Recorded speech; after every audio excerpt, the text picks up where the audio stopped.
Bismillahirrahmanirrahim. Assalamualaikum warahmatullahi wabarakatuh. Sampurasun. Alhamdulillah wa syukrulillah wa nikmatillah. La haula wa la quwata illa billah. Allahumma sholli ala Sayyidina Muhammad wa ala ali Sayyidina Muhammad.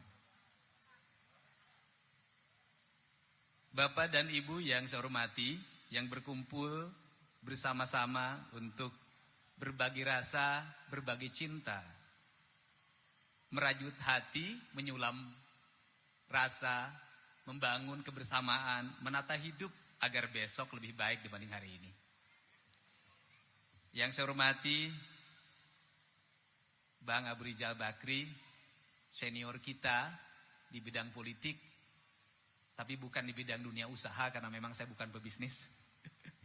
Yang hari ini berkumpul di lingkungan masyarakat Babelan Kota, sekaligus juga merupakan lingkungan beberapa perusahaan yang beliau miliki, sehingga hari ini ingin berbagi cinta dengan semuanya agar perusahaannya terus tumbuh dan berkembang, karyawannya pada sejahtera, naik gaji tiap tahun, THR-nya tambah tiap tahun, tapi perusahaannya harus untung.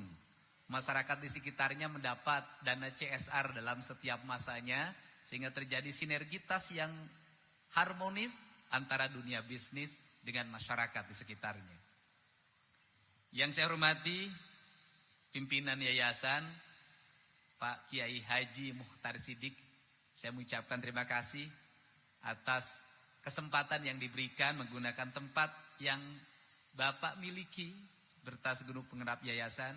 Semoga pesantrennya terus pesat berkembang, santri-santrinya tumbuh menjadi santri-santri yang memiliki daya nalar intelektual yang kuat, sehingga bukan hanya menjadi pembimbing cahaya ruhani, tetapi juga menjadi pembimbing cahaya jasmani, membangun kemanusiaan, karena pada hari ini santri terbuka lapangannya di dunia apapun, baik dunia bisnis maupun dunia politik.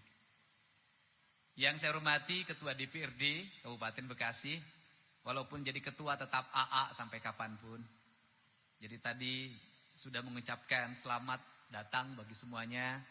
Pak Kiai Haji Jujun Junaidi, segenap pimpinan kecamatan, pimpinan muspika kecamatan, kemudian juga Pak Kepala Desa yang hadir pada kesempatan sore hari ini.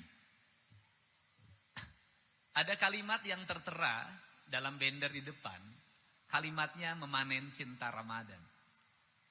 Kalimat memanen bukan kalimat yang hanya diperoleh hari ini,